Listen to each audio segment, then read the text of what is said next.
Hello, I'm Catherine Steele, and today I'm going to be talking to you a bit about the politics of the late Roman Republic. Cicero is deeply concerned with what a Pompeian victory might look like. Cicero was surprised but delighted at the assassination of Julius Caesar. It was an opportunity to restore the res publica. Cicero is deeply suspicious of Mark Antony, and he tries to thwart his ambition, and for this he is murdered. Never does Cicero challenge the idea that the people are sovereign. Cicero's death reflects the lack of importance of decisions made in Rome in terms of the res publica, and the decisive sort of importance of, what goes on is determined by who controls what legion.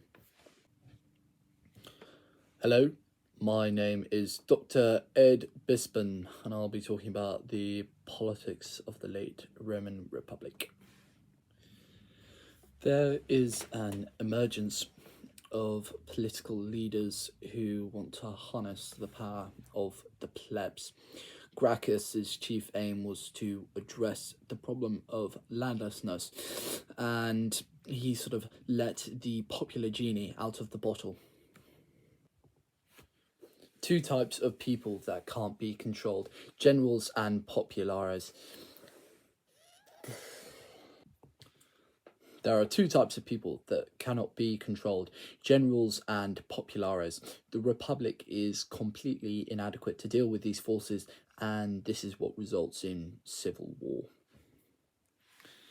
Caesar is always a populares. The acta diva is a thing passed by Caesar that sort of allows the people to know what's happening in the Senate.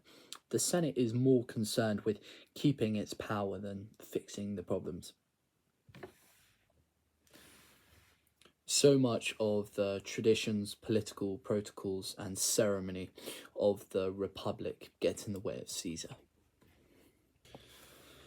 Cicero is, for many people, the Republic. He is the voice of reason, civilization, and culture. But Cicero never truly does make it, because he is an outsider, and he is never really independent. Much of Cicero's career was dogged by the paranoia that the other senators didn't respect him. Cicero is believed in the Senate, but not at the expense of disempowering the people. Cicero thought the populares would destroy the state by undermining the traditions of the Senate. His plan was to turn back the clock and bring back a greater sense of morality. The Philippics is his finest hour. Cato was very important. He had the courage to go against other politicians and always do what he thought was right. He was the champion of the Senate. Cato is loved by the optimates for his dogged inflexibility and willingness to always say and do the right thing. What Cato thinks is right will always coincide with what will keep the Senate in the most power. The conflict between the optimates and the populares is what drives so much conflict. The optimates think they're morally perfect, whereas the populares aren't concerned with that. They're more concerned with sort of representing the people. The populares are demagogues and rabble-rousers. They stir up the people for their own interests. But Cicero's notion that the Senate is open to anyone is utterly ridiculous. With the use of radical tribunes, Tiberius, etc., popular sovereignty ceases to become a theoretical concept. Sulla was consul during a very troubling period in Rome. His main ideals was to stop radical tribunes behaving in a bad way. Basically, he wanted to stop people like himself and Marius from existing and gaining so much power in the future. Sulla wanted to leave the Senate as a decisive body in Rome. However, Sulla had a genocidal reign of terror, and his greatest legacy was the fear that he left in the Roman politics that created a sort of a paranoia and toxicity.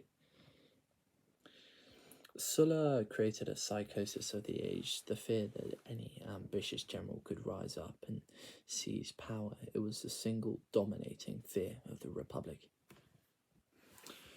Caesar was enormously focused, ruthlessly ambitious, and used the power of the populares to propel himself in Roman politics.